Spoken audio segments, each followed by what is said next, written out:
gentlemen. On behalf of Buddha Jyoti Foundation and Nehru Memorial Museum and Library, I now request the monks from Sherabling Monastery, Himachal Pradesh for Mangala Charan as per the Sanskrit tradition.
Samadupekha bhujango Satitve sabbadasina Munina sammadakkhata Bhavita bahulikata Sambadanti abhiyaya Nibbaya cha bodhiya Etena satchabhajjena Satthimeha sabbada Ekasmin samayanato Mangalancho kasapam Gilane dukhite dissa Bhujange sattadesai Te chandam abhinandita Lokamunchi sutam khane Etena satchabhajjena Satthimeha sabbada Ekoda dhamma rajapi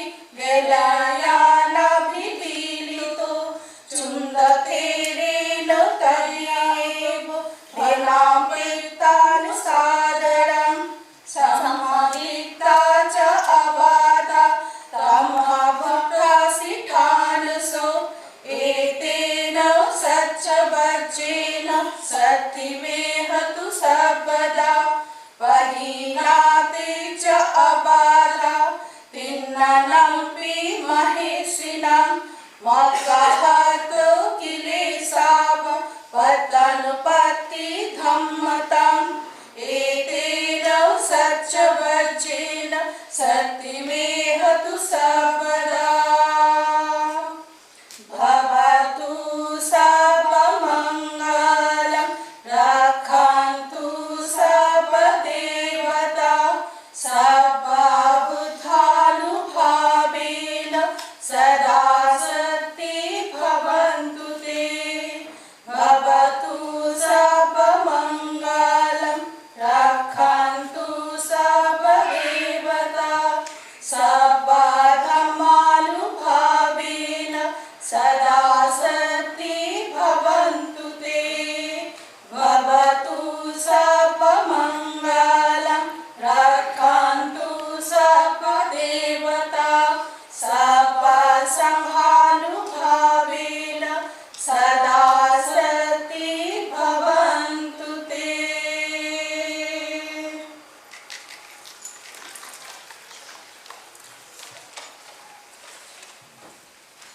May I now request Shri Shakti Sinha, Director, Nehru Memorial Museum and Library, to deliver the welcome speech.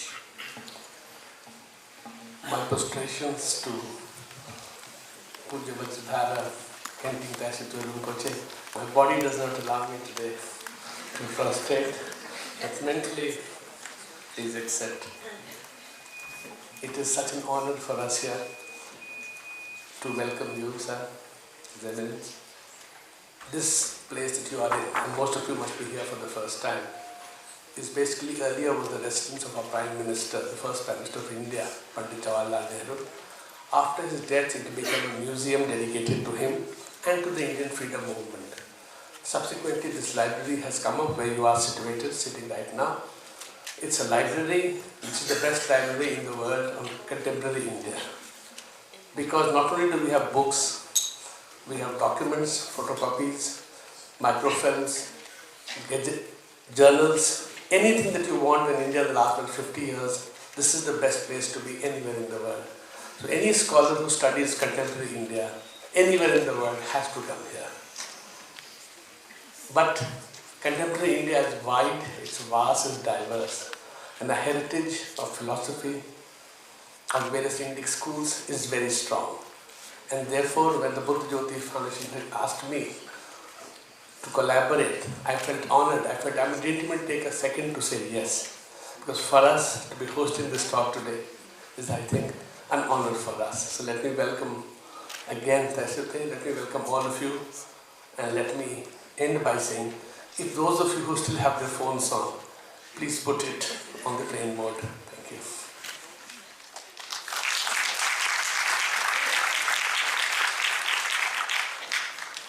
Thank you, sir. Now, let me share some biographical facts about Venerable Tai Situ Rinpoché with all of you. Before I invite Rinpoché to give his discourse today. Changwon Kenting Taï Situ is a line of incarnations of great masters, prophesied to be emanations of the Lord Maitreya and Guru Padmasambhava, which began with the enlightened Tibetan translator Marpa Lodsawa. The 12th Changwon Kenting Taï Situ was born on the 8th day of the first month of the year of the horse, 1954, according to the Tibetan lunar calendar. He was born to a family of farmers in the Palyud province of the eastern Tibetan kingdom of Derge. Numerous auspicious signs were witnessed at the time of his birth. He was found in accordance with the prediction and indications left by His Holiness the 11th Tai Situ and the search instruction letter of His Holiness the 16th Gyalwang Karmapa. His Holiness the 14th Dalai Lama performed his hair-cutting ceremony. At the age of 18 months, he was formally enthroned as the 12th Changwon Kenting Taï Situ by His Holiness Gyalwang Karmapa in a grand ceremony held at Palpung Thupten Chokorling monastic seat in eastern Tibet, which was presided over by the king of Derge and attended by many other religious leaders and dignitaries. Following the political upheavals in Tibet in 1959, Tai Situ was forced to flee to the kingdom of Bhutan and then to India. He lived in Gangtok and in Darjeeling, where he completed basic education studies. During that time, he also made pilgrimage to all the holy places in India and Nepal. When Tai Situ reached 13 years of age, senior lamas and rinpoches of the Palpung institution brought him to Dharma Chakra Center, Rumtek Monastery, the newly completed seat of His Holiness the 16th Gyalwang Karmapa Ramjung Rigpe Dorje. Over a period of 9 years, from 1966 to 1975, he studied with His Holiness the 16th Gyalwang Karmapa, as well as with a number of great masters. During this time, he completed extensive studies of Buddhist philosophy, literature, art, science and history, as well as ritual, meditation, sacred dance and mandala, Tibetan astrology and medicine. He also received all levels of ordination from His Holiness the 16th Gyalwang Karmapa and finally became a bhikshu at the age of 20 in 1973. In 1975, at the age of 22, having received all teachings and transmissions and completed all ordinations and retreats, the 12th Changwon Kenting Taï Situ departed Dharma Chakra Center, Rumtek Monastery.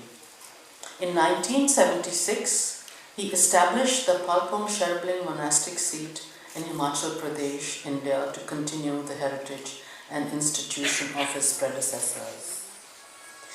I now invite and request His Eminence Changwon Kenting Taï Situ Rinpoché to give his discourse on emptiness. And we'll have a Q&A session after the discourse. Thank you.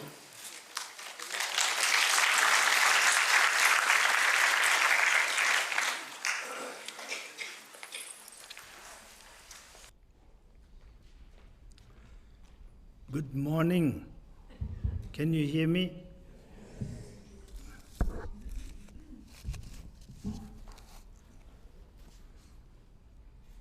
I believe I'm supposed to talk here.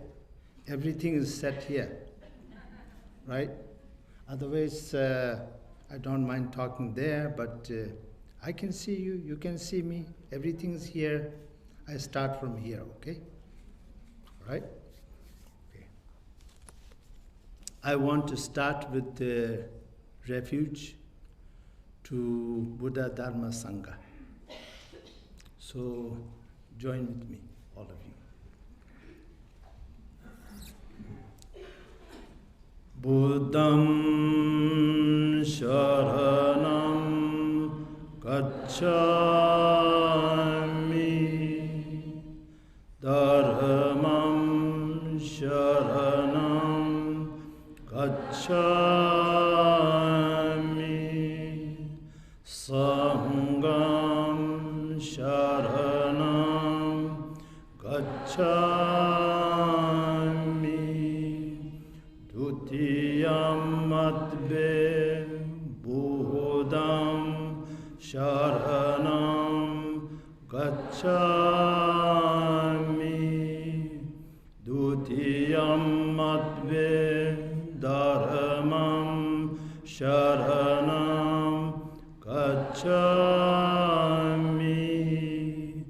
Dutiyam Madbe Sangham Sharanam Gacchami Tirtiyam Madbe Buddham Sharanam Gacchami Tirtiyam Madbe Dharmam Sharanam Gacchami Tirtiyam Madbe Sangham Sharanam Gacchami.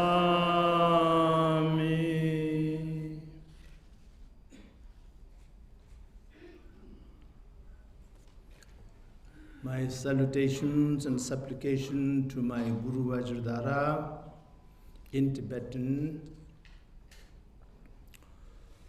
O da jage tamba nyame tube wambi shabje dulut mame bala go rabde de gosum kubachimbe chantar sing japsun chiwo daja ke parden lama rida chinkur janju chabda garden sumba mebi terchembo cho ke shabje dulut mame bala Govi rabdu de gosum kubachimbu chantar sing japsu chiwu dado semjin tamjiji ju chinji labar zedu sol palden tsavelama rimbo che dagi jiwurabeme denjula garden chimbugone jezonde Gosong tuje ngudrup zardu sol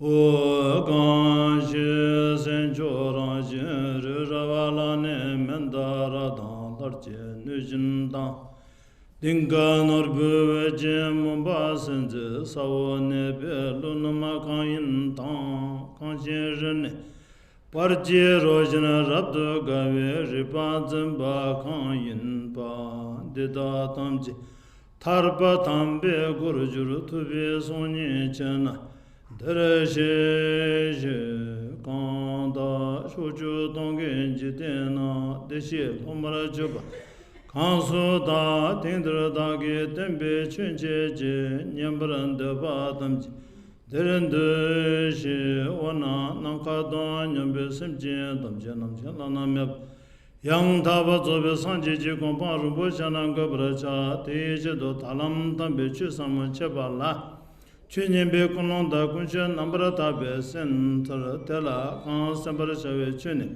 ka parban tseni mebe chu jin yingbo Yum chama sharab ja parado shimba samotomba nije tuen chebe kapsu papa de. The subject that I'm requested to talk here today is enormous. Yes. It is about Shun. It is about zero. Okay. So when the first Greek person tried to create the numbers according to the Occidental explanation, they made countless numbers. They cannot manage. Then they decided to create Shunya. Then everything's okay. They only have to make 9 number. Then put a Shunya there.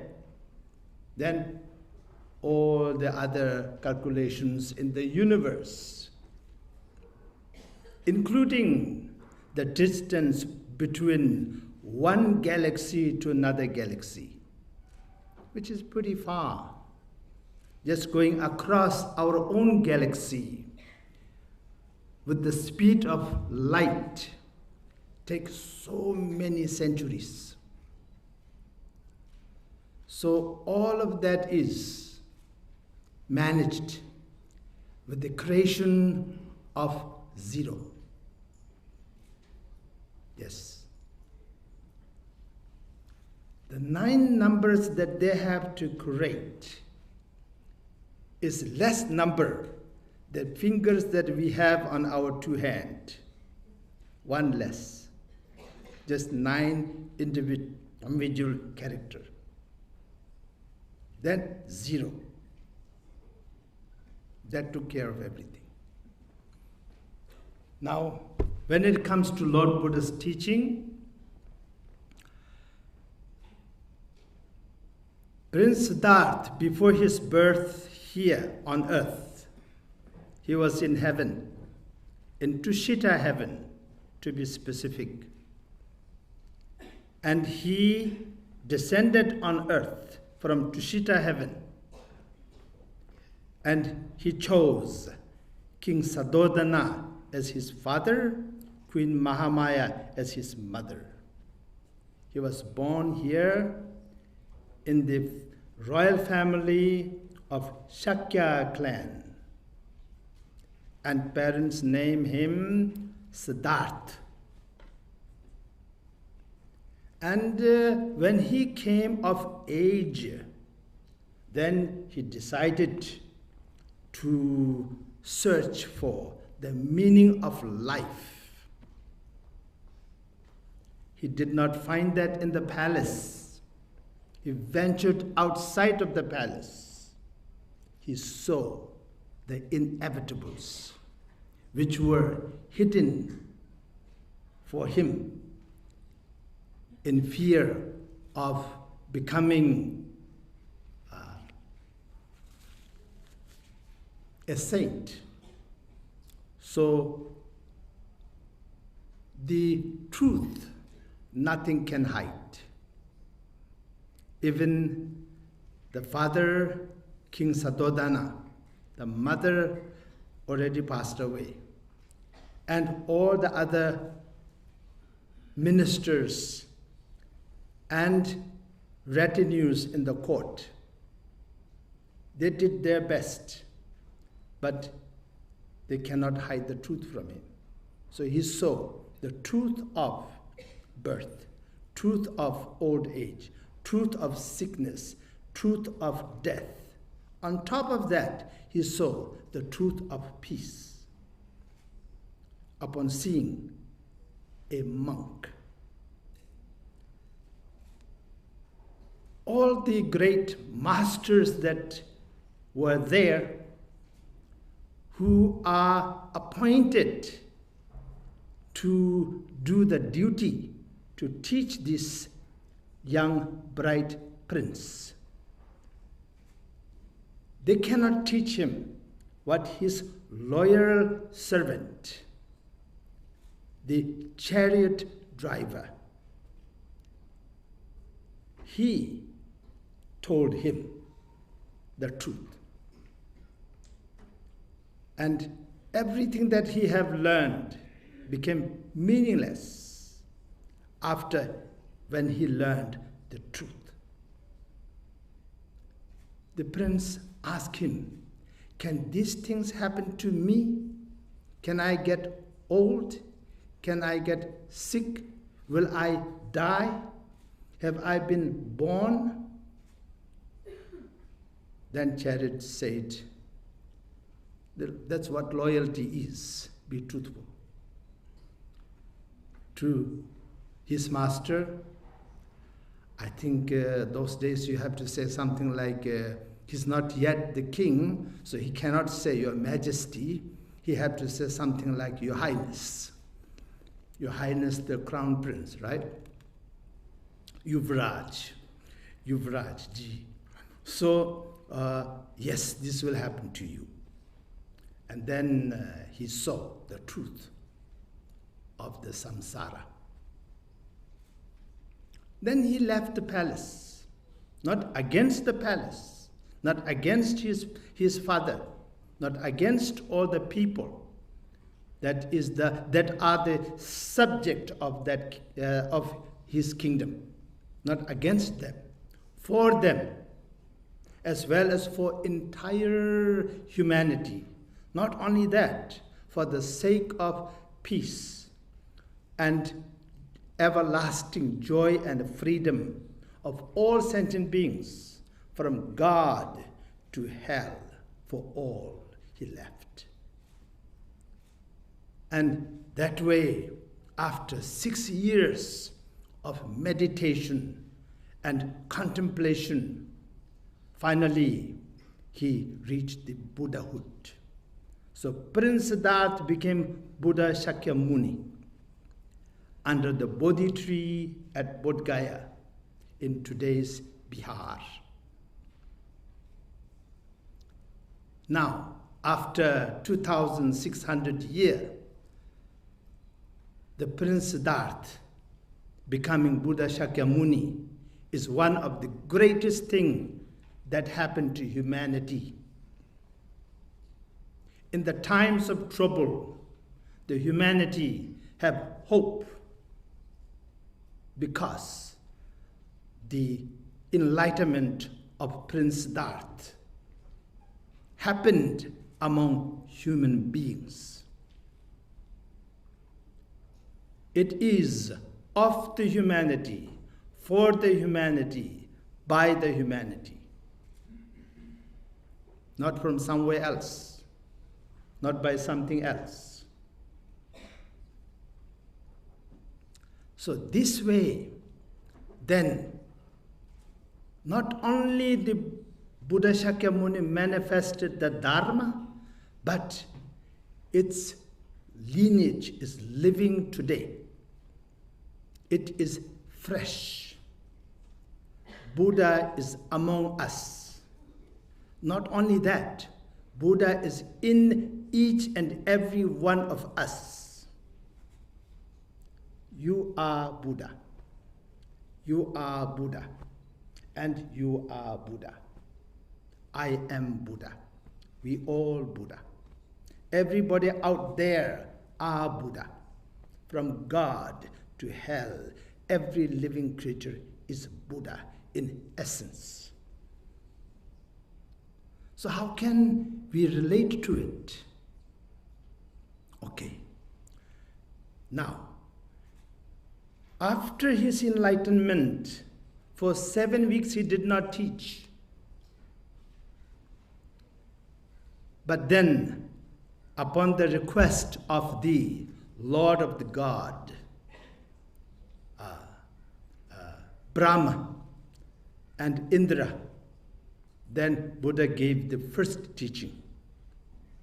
And that is teaching at Sarnath to only 5 human beings. 5. And that is teaching of 4 Noble Truths. And of course, that went on, and later it became the teaching of Vinaya. In Tibetan version of translation of the words of the Buddha, not commentaries by Mahapandits and Mahasiddhas, but words of the Buddha itself. In Tibetan version, there's several editions, but those editions have some have a few more volumes, some have few less volumes, but not because of the content, because of the arrangement of the page and density of the carvings and writings. So that way it became more and less volumes. But out of so many editions, the reading transmission of which I have received is the Lhasa Kanjur. Of course, I should be talking based on Dege Kanjur, but I don't have reading transmission from Dege Kanjur yet, so I cannot talk based on that. Lineage is very important. No lineage, no guru, no lineage, no blessing. It just is some sort of interpretation, individual interpretation. So, lineage, I received from Lhasa Kanjur. Why it should be Dege Kanjur? Because my predecessor, 8th Tai Situ, who established Palpung Tupten Chungkoling Monastery exactly on 1727 AD. He is responsible for the Kanjur edition of the Dege. Therefore, I should be talking based on that. Unfortunately, I can't because I don't have the lineage. I will receive the lineage, then I will talk on that, of course. Now, based on the Lhasa Kanjur, the first turning the wheel is 17 enormous volume. 17. If one translates it into English, each volume will be at least 3 volumes. 3 volumes of maybe 1,000 pages. Because Vajrakalpa Sutra is translated in the United States of America, and it became 3 volumes. So that way I can say, so it will be, each volume will be 3 volumes. So that will be 3 times 17, so 51 volume. 51 volume it will be. So anyway, the essence of that is starting with the truth of suffering. So, why Buddha taught suffering first? Why didn't he teach happiness first? Don't you think that will be a little bit more positive than talking about suffering? But Buddha is not teaching Dharma to be politically correct.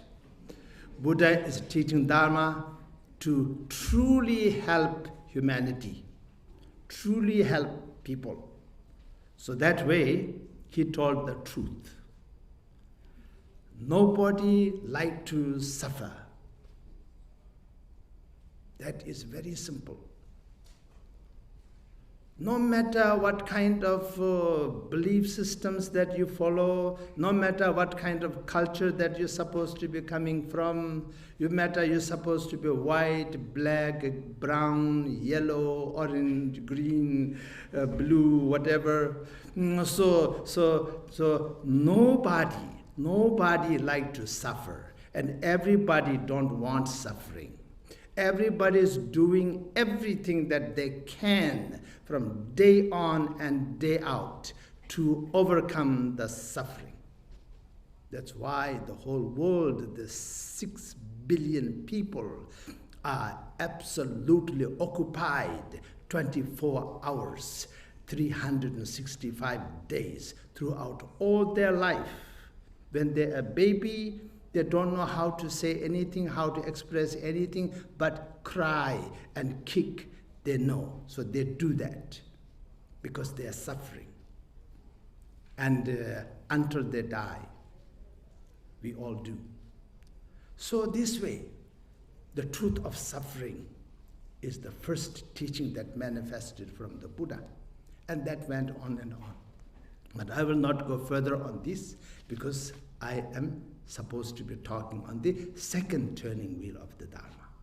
So then in Rajgir, Vulture's Peak, Buddha Shakyamuni manifested the second turning wheel of the Dharma. That is the teaching of Shoonyata, teaching of Prajnaparamita.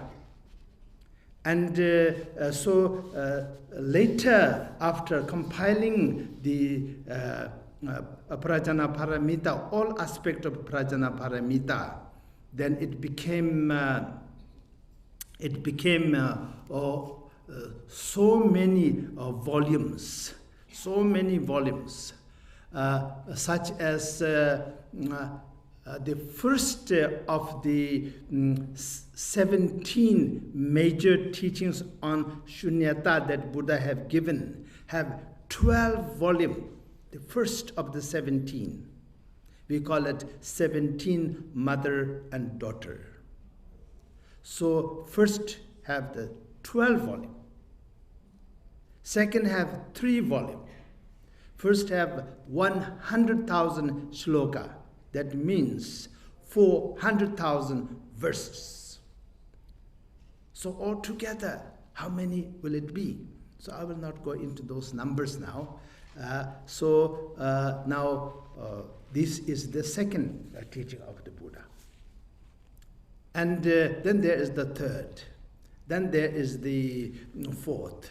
Then there is the fifth. Fifth is the Tantra. So I'll leave that for the time being, okay?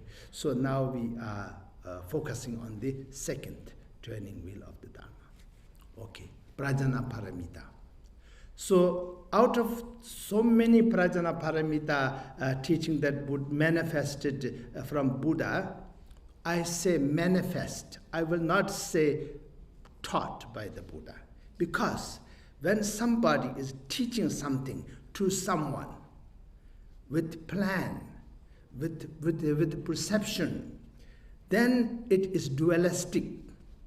Then that way, Buddha will not be different, any better than you and me. I talk. For that, I made notes. My notes are not very useful, but I make them, and it is very much like a security. Because if I black out, then I have the note. Otherwise, I plan one thing, and what comes out is your power. So you draw out of me what you need, what you came here for, like flower and plants. The rain falls and fogs are there, sunlight is there, but different plants take different nutritions from the sun, from the rain, as they need. So what I write down and what I talk is not exactly the same in detail. Of course, principle has to be the same, but detail will not be the same. So, now this. Now, the hope for overcoming the suffering and achieving the peace, the happiness, the joy, the freedom, that is only possible if the existing suffering and existing cause and conditions of suffering are shun. Then it is possible. You know? If suffering truly exists, if cause and condition of suffering such as karma truly exist, if all the elements out of which we are born and out of which the whole universe is born, if they are truly there, earth as earth, water as water, fire as fire, air as air, space as space, they are there distinctively, truly existing, then nothing can be done. Nothing can be done. You know, when we say, when somebody is in trouble, we say it's his karma, it's her karma. Of course we believe in karma. Buddhism believe in karma. Of course, Buddha taught about karma.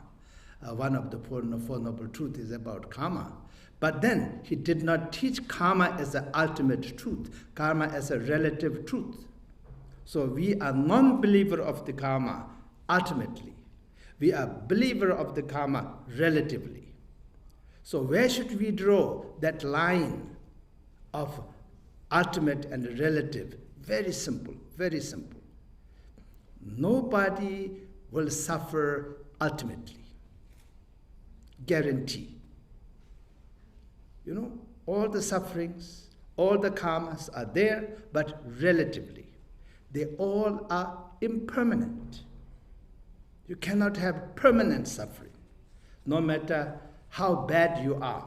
You might go to hell, but soon as you went into hell, there will be time when you come out of the hell. There has to be. Otherwise, no logic. Otherwise, doesn't make sense. So everything have an end, beginning and end. So that is the relative truth. You look where you look, you think where you think, you sounds like where you sounds like, for some time, but not forever. I'm already 64. Another 64. Goodness sake, I will be 128. I will be just a old tree trunk, you know, and so will be gone long time back. A Tai Situ, 12 Tai Situ who died 30 years back will be like that. That is a guarantee. So everything is impermanent. Nothing is permanent. For example, with scientific physics of human being, there is no capacity in human body to suffer limitless suffering. Impossible. The person will pass out. You know, then doesn't matter what happened to that body. Person don't feel anything. The person, we call it fainted, you know, faints. If too much pain, will faint. And then if more, let's say, intrusion is afflicted, then will be dead, will die. So that way, this body is not capable of having limitless pain. Not possible. Yes. So that shows very clearly, suffering have limitation. Same way the happiness have limitation, because if you are too happy, you will pass out also. Yes, you will. I know many stories. Somebody told someone, some servant, whatever I win from this horse race jackpot, it is yours. And then the particular horse won the jackpot. And upon hearing that news, the servant died. Yes, I was told this when I was 9 years old.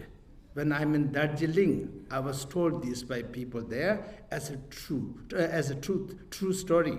I don't know, but I can understand. Because too upset also people die, right? Too happy also people die. So we have a limitation. Too much pleasure also people die. And I can tell you one thing, some people like to drink, right? So they drink, and their liver is finished and they're dead. So that is also enjoy the booze too much. Then you're dead. So same thing. And drug overdose, we hear this all the time.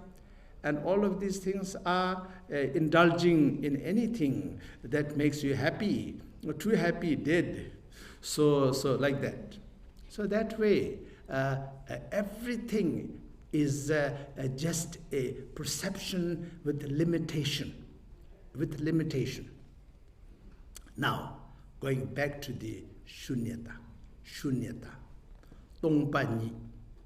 Buddha says, form is emptiness. Then you have little problem. You can see it. You can touch it. How can it be not there?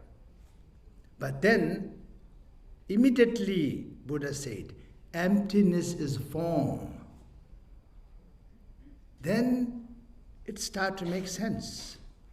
You say, what did you say? Form is emptiness. Now you say emptiness is form? Because form is possible relatively because it is not there ultimately. If one form is there ultimately, another form cannot be there. Therefore, one form is there relatively, so another form can be there relatively. Ultimately not there. It's okay. I can be dreaming entire Serengeti of Africa in my 10-foot by 10-foot bedroom. And all these gazelles, all these wildebeest, all these crocodiles, all these rivers, all these lions, everything I can dream. And I will be enjoying it, and when I get a bit too close for my comfort, I will be scared and running like anything. So all of those things happening in my 10 by 10 bedroom, comfortably sleeping there. And I can feel everything as it is real. So this life is also a dream. Truly a dream. Yes, it is.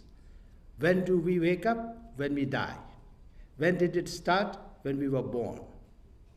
And karma of what? Karma of our karma. A dream of what? Dream of our karma.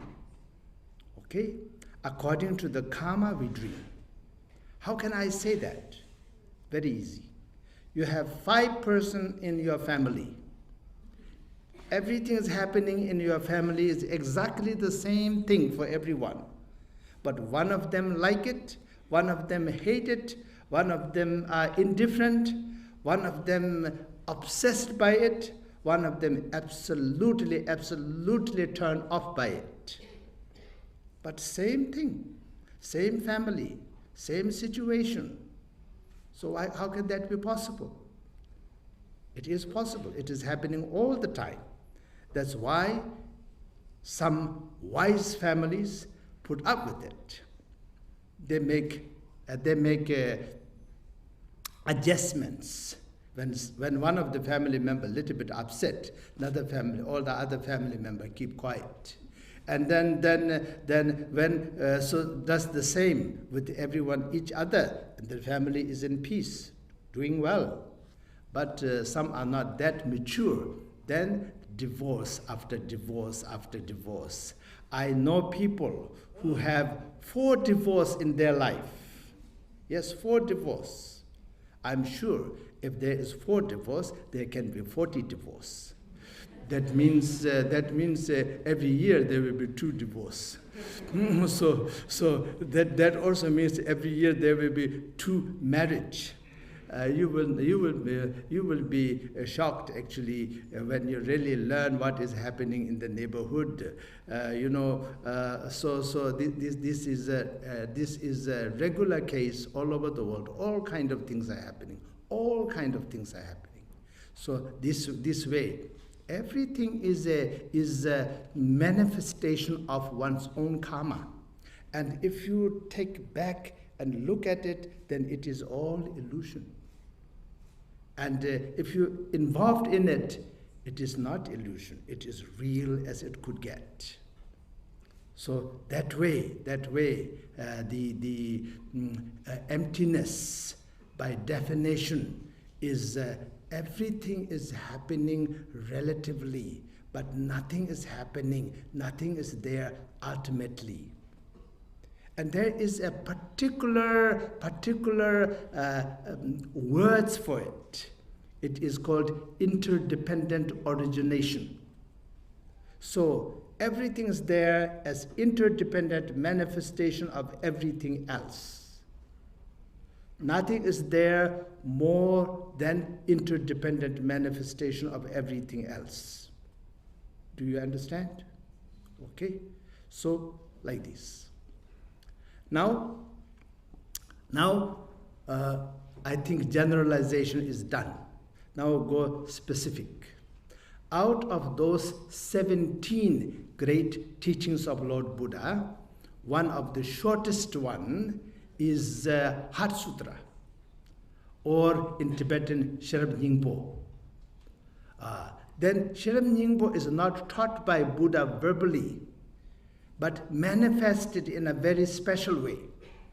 I was talking about manifestation. So this manifested in a very special way, non-dualistic manifestation, but very special. Because Buddha was in some state of samadhi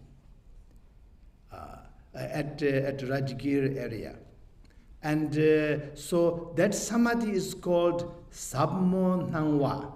Sabmo Nangwa in Tibetan. This Sabmo Nangwa samadhi.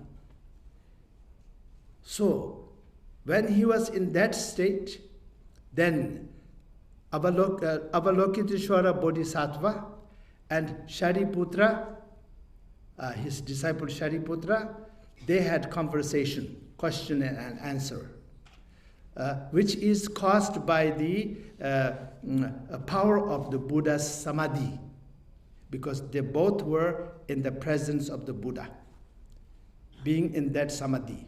Then Heart Sutra manifested as a conversation, question and answer in between Shariputra and Avalokiteshvara.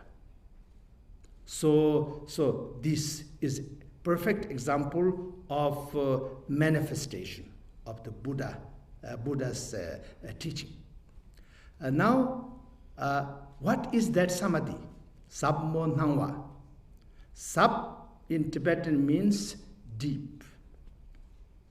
What is deep? Well, deepness of everything is the Shoonyata. Shoonyata. Tongbani, Shoonyata, emptiness.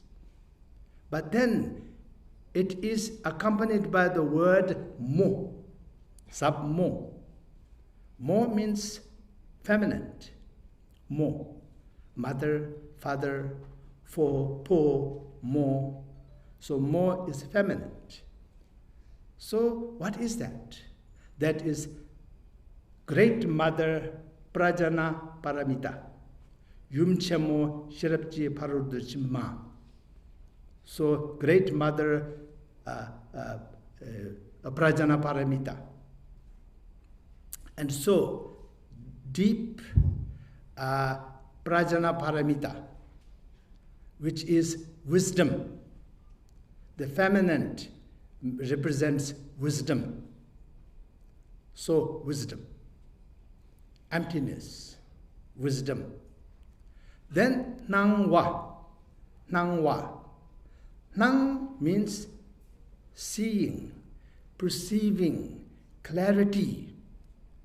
So if it is the ocean, the depth is the emptiness and the vastness is the clarity. How big the ocean is, how deep the ocean is. So vastness, the clarity, that is Nangwa, Nang, clarity. And Wa is not Ma. Ma, Mo, Ma, Wa, Pa, Ma, Po, Mo. So Wa is muscular. Muscular is method. So Nangwa. So emptiness and clarity. The method, wisdom and method. Now that together as a samadhi means emptiness and clarity in union. So Buddha remained in the state of emptiness and clarity in union. Then in the presence of that, then two of the devoted disciple, accomplished enlightened disciple, manifested the entire Heart Sutra. Okay? So that tells us a lot. You can write an entire thesis on it. You can even get a PhD writing on Sammo Nangwa. Just this four syllable, 4 words, Sammo Nangwa. Now, how does emptiness help us? How does the understanding of emptiness help us? If understanding of emptiness cannot help us, then we are finished. Yes, that means we have no zero. So every single calculation we do, we have to write a number, character, because we have no zero. So emptiness actually gives us the hope. How does that work? If you understand all sentient beings' suffering is an illusion, if you understand that, then it will naturally arise compassion. The people killing each other, cursing each other, causing a lot of problem for each other throughout the world. For what? Because they take something that is an illusion as a real thing. Therefore, they do all kinds of things to combat non-existent problem. The problem doesn't exist. It is made up because you have a fixed perception. You have fixed idea. Because you have fixed idea, then something that does not fit in that fixed idea, then you will have fixed emotion. And to get rid of that emotion, you create another something.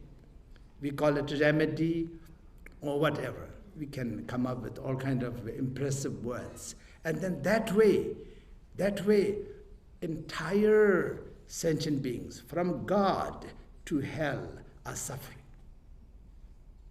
Yes. Not because there is something, there is nothing. And they take that nothing as something. Then as a result of that, I must do something because something is happening and I have to undo that.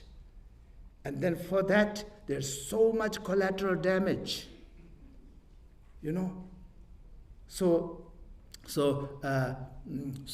this way, sentient beings are suffering. And when you know that, then what you feel to others is that feeling we call compassion. They are suffering out of ignorance. And they are suffering because they don't understand everything is an illusion. Therefore, they are suffering. Then you have compassion. And compassion brings people together. You know, if you have compassion to a terrible, angry, scary creature, we're supposed to be prey. Tigers, lions, they're supposed to be predator. But if we have compassion, true compassion, how many people became friend with tiger, friend with lion? You just go to Discovery Channel. You just look into National Geographic documentary. You don't have to go very far. So much happen. And animals protecting other animals. Unlikely animals become friends to each other. Can you imagine a cat and a bird become friend? A cat and a mouse become a friend? You know, mouse is cat's lunch. If it is big one, if it is small one, mouse is cat's snack. Yes, and they become friends. They miss each other. They take care of each other. They trust each other. So that comes from compassion. No compassion, no trust. All kind of artificial trust are sort of, I scratch your back if you scratch my back. You know? So that is like give and take. There's no true compassion. Therefore, there will be no true trust. The true trust comes from, really, from the heart, intelligent, mature, a true respect to each other. Then the true trust comes. And that happens with compassion. No compassion, there will be no trust. So this way, the hope for overcoming the suffering, which is the teaching of the first wheel, is coming from the teaching of the second wheel, the understanding of emptiness, which will naturally take birth of the compassion. So now this way, I think we understand a little bit more of what is emptiness. Now one last thing, because my time is up. There is a 2 sentence, actually 4 sentence. It goes 2 by 2, so 4 sentence. First 2 says, there is nothing which is not interdependent manifestation. That's the first 2 sentences. Last 2 sentences, therefore, there's nothing which is not emptiness. Okay? So now this means from heaven to hell, all the outer existence. Heaven's supposed to have beautiful trees, beautiful this, beautiful that. Hell's supposed to have terrible fires, terrible this, terrible that. And then beings who are enjoying in the heaven as gods, and beings who are suffering in hell as unfortunate creatures. So they all, including their state of mind, absolutely full of joy and happy and all of that, and absolutely tormented and really suffering, all of that is temporary, and all of that is illusion caused by cause and condition of that. Okay, so I conclude there, but one last thing, that is, Buddha said, listen to this very carefully, you can apply this to everything. Form is emptiness. Repeat after me. Form is emptiness. That emptiness is form. That emptiness is none other than form. Form is none other than emptiness. Now you can apply this to feelings, perceptions, consciousness, all kind of things. So you just say one thing, then it becomes not so clear. But if you say all of those 4 things clearly, then all become very clear. And then, the true hope comes from true experience of emptiness. If you have a problem, all of you will have some problem.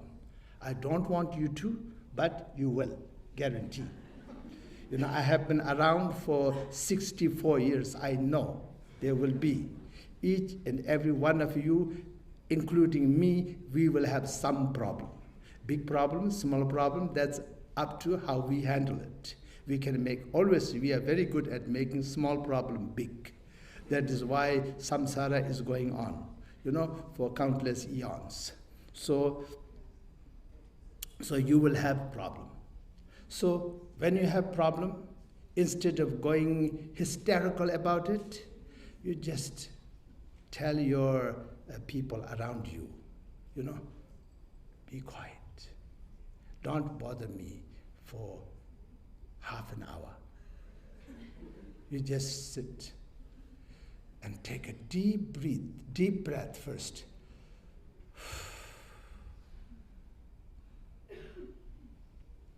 Then just relax.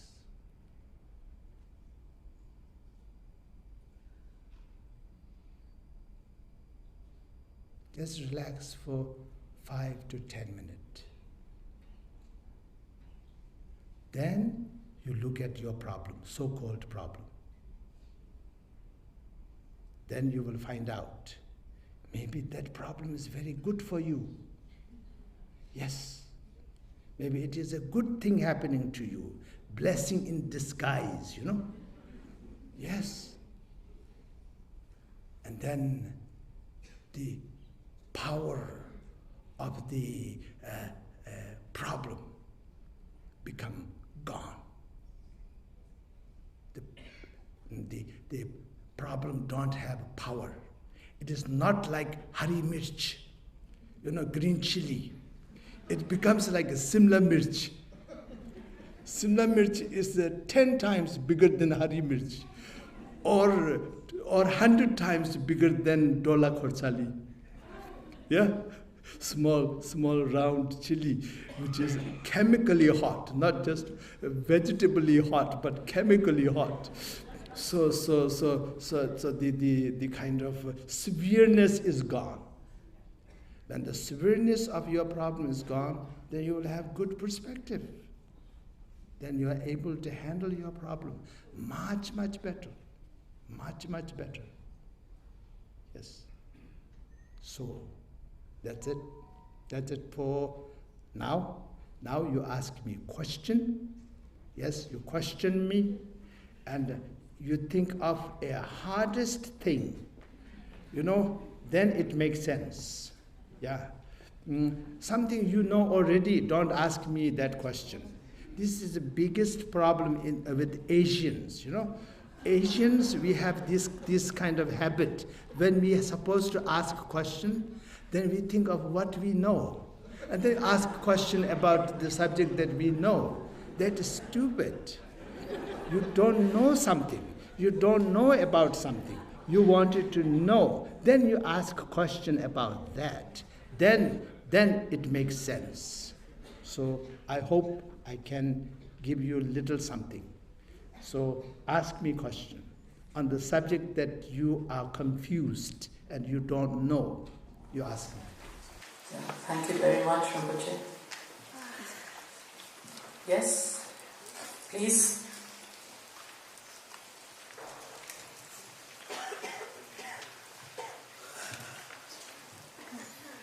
Thank you, Reverends, for gracing us with your presence. I have two questions.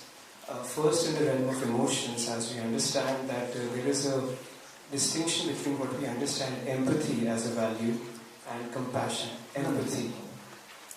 Empathy. Empathy means sympathy. I think something distinct from empathy. Empathy is realizing someone else's feeling as one, resonating with them. Sympathy is the intellectual cognition of someone's suffering. Okay, all right. So we have a problem with empathy in which we are rendered paralyzed when we feel the pain of someone else and inactive. So what is the transition that one can make from empathy to what you understand as compassion? Okay, now I get it. This hit me right into my being. Good, very good question. Because, I am not very emotional person. So empathy will hit me very hard. Yeah, so empathy, so Actually, you should be sensitive, of course, but you shouldn't be too sensitive.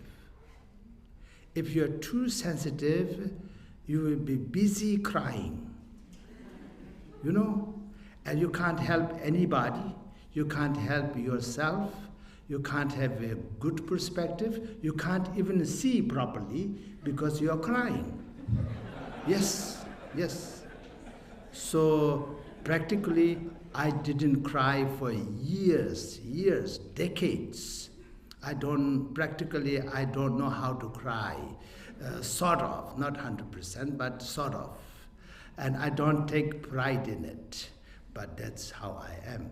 So I think in order to have compassion, efficient compassion, you should have good perspective. In order to have a good perspective, you should not be emotional. You should be less emotional as possible, especially when you are trying to do something for somebody, try to help somebody. That's where compassion comes from. So you should have clear perspective for helping somebody. You are not helping somebody because of your emotion. You know, emotionally you feel very uncomfortable and you want to do something that you will feel comfortable, then you're not helping others, you're helping yourself. Yeah, so you should be less emotional as possible when you have compassion to other sentient beings, truly to help them. Yes.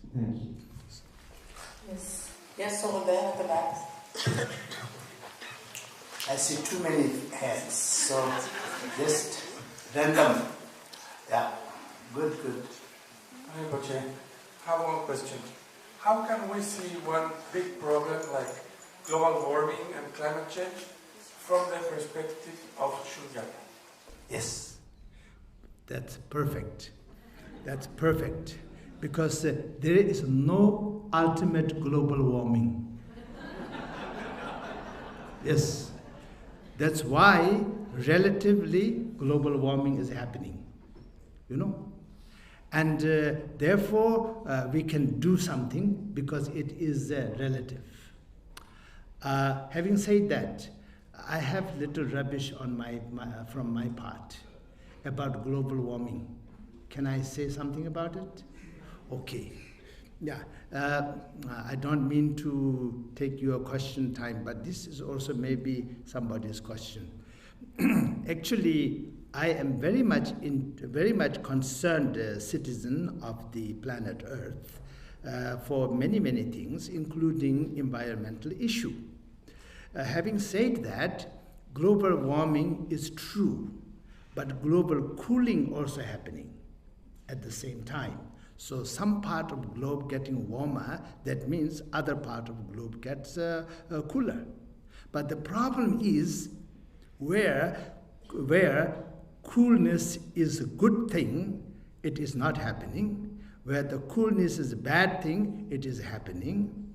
Where the warmness is a good thing, it is not happening. Where the warmness is a bad thing, it is happening.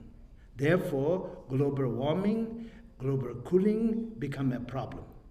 So how do we determine which part of the globe should be, or in which part of the globe the warming is okay, and which part of the globe the warming is not okay, and vice versa, the cooling also is the established role of that particular part of the ecology. North Pole and South Pole and Himalayas and Andes, Alps, etc. Should be cool. You know, they should be cool because there is snow, which is source, and glaciers, of course, which are the source of the rivers, like Himalaya, the Ganges, Brahmaputra, all of them coming from this part, and Sindh, all of that. And also North Pole, South Pole is very important part of controlling the ocean, the height of the ocean. So this way it is very important for those places to be cool. And then other places, it should be warm, like rainforest should be warm. And so what is happening is less trees in the rainforest. So it is almost becoming not rainforest. It used to be rainforest, but now almost become not rainforest. And we need deserts. Deserts also very important. It have its own role. We just try to green all the deserts. Earth will have a huge problem. So, but problem with the desert is it is expanding every year by hundreds and hundreds of square miles, actually thousands of square miles. Right now I don't have the statistics I have in my notes. I always look for this kind of thing. And so this. And so this way it is maybe human activity, maybe it is the intergalactic and the inter-solar system activity. We don't know for sure, but having said that, human has contributed a lot for the global warming and global cooling far as the planet Earth is concerned. I don't know elsewhere. You also should check, is the warming and cooling is happening in another planet or not, like Mars, like Venus, or those places. The weather pattern is, the temperature pattern is changing or not. Because sun flare also contributes to the change of the temperature. Because sun flares sometimes are extended by million miles.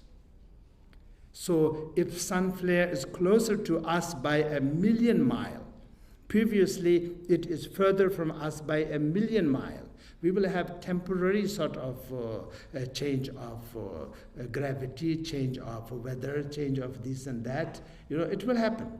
So we have to look at everything. But doesn't matter what will be the finding will be, human beings have contributed a lot. It was about 100 years, when the Ford built the first motor vehicle and rolled into the road. The people were laughing at him, saying that how is he going to bring all these oils? How is he going to build the road all over the world? He is crazy, But right now, the world is almost covered by the road. And roads are overflowing, not just filled, but overflowing by the cars and vehicles. So this way, of course, there will be repercussions. They were not there 100 years back. They are there. And past 10 years, the motor vehicle has tripled past 10 years. That statistics I remember. Tripled throughout the world. So this way, when there is one car, there will be three. And when there is a road for one car, there will be a road for 3 cars. So on and so forth. So that way, the surface to be heated by the sunlight will be more. And emission of the fossil fuel will be more. And so on and so forth. Of course, there will be. And it's not only the car that is the only culprit. There's so many other culprits, such as power plants, all kind of things, excessive logging, and so on and so forth. So these things are contributing. Yes. So, but it is a relative truth. It happened because it is a relative truth. It can be changed because relative truth, but not so easy. Not easy. There's no easy way out.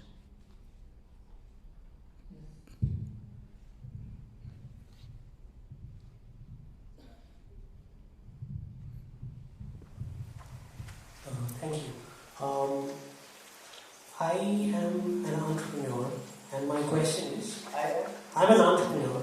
So my question is, Okay. and I've been following Buddhism for around 17, 18 years now. My question is, to be an entrepreneur, I have to be very, very driven. Very driven. And very focused on certain things. And at certain times, I have to be very selfish in terms of beating the competition and just making sure that I get the business and my competitors don't get the business. So how do I balance my drive for for winning myself with now I get it. I understand. You can sit down. Be at peace. Now I get it. Yes. Okay.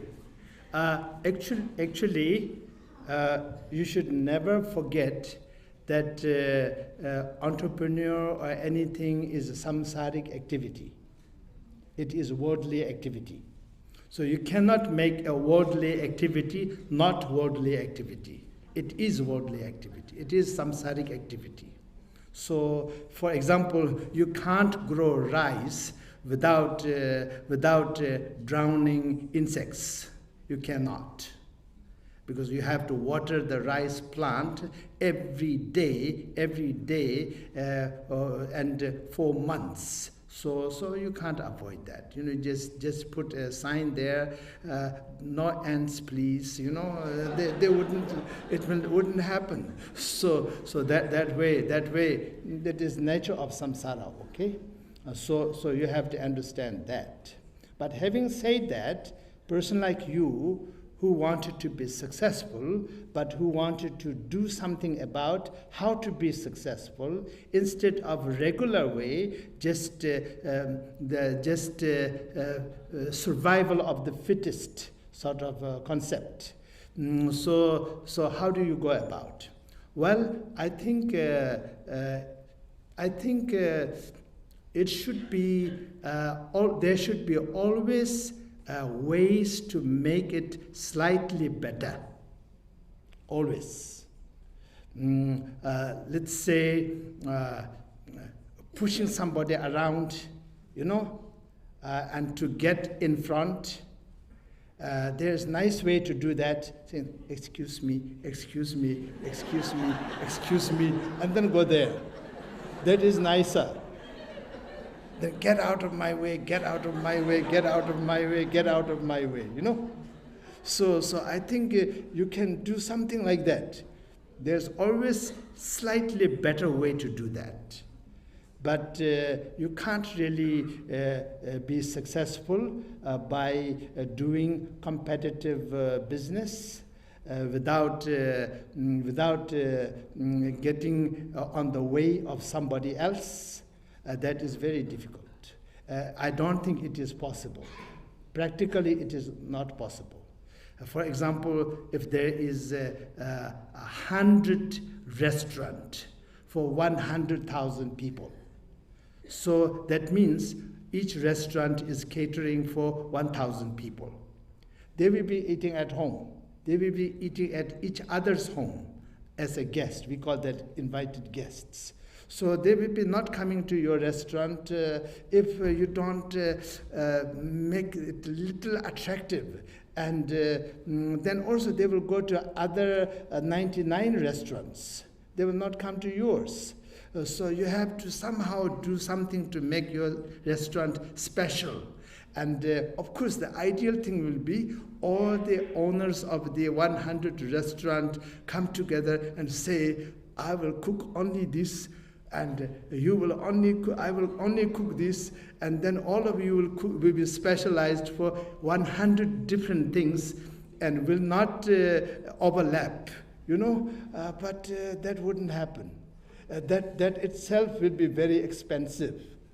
That itself will be very expensive.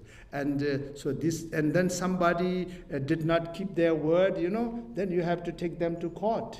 And a very big problem. So better not start such thing to begin with. So this way, actually, you just have to say, excuse me, beg a pardon. Yes, yeah. If you stepped on somebody's toe, you say, I'm sorry, is it okay? Yeah, if it's bad, you call the ambulance and fix the person, pay for the expenses. But sometimes if you do that, they will sue you and take your company. So that also you have to think about. You have to, not that easy, not that simple. But you doesn't look like a naive person. I will not worry about that. Yeah. So we have the last question now, please. Ma'am.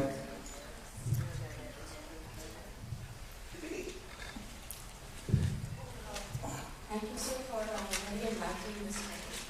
I just have one question.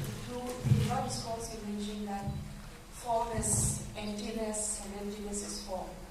Everything is relative, nothing is ultimate. Does that mean there is no Shoonyata? Does that mean there is nothing like Shoonyata? When we say everything is relative, nothing is ultimate, do I have to understand that there is nothing like Shoonyata? And isn't Shoonyata only a concept, only a state that we have created to understand that there is something ultimate nothingness, but it doesn't exist? That's very clear, very clear. Pretty simple actually. If it is something, then it is not there. Yeah. If it is not something, then that is there. So if it is something dualistic, so the Prajna Paramita Heart Sutra actually starts with Mahasam Jyome Shira Parulshin. Shira Parulshin means Prajna Paramita. Mahasam Jyome means Maru Mepa. That means ineffable. Samdhameba, unimaginable, unconceivable. And Jyotimeba, undescribable. So we try to describe a non-dualistic, undescribable essence with a dualistic concept and a dualistic word. So therefore, we have the Buddha have to manifest. Form is emptiness, emptiness is form. Then other two also. So that way it becomes complete. So that is Shoonyata. That is Shoonyata. So, not only that. If you, ma'am, if you truly understand Shoonyata, you become Buddha. Yeah, okay. Yeah. We are very grateful to you for your enlightenment. Oh, finished? And I thank Okay. you for your patience. Before we disperse, I'm going to invite the ladies from the Dialogue of Wisdom Society again to come and recite the national anthem. Please rise forward. Thank you.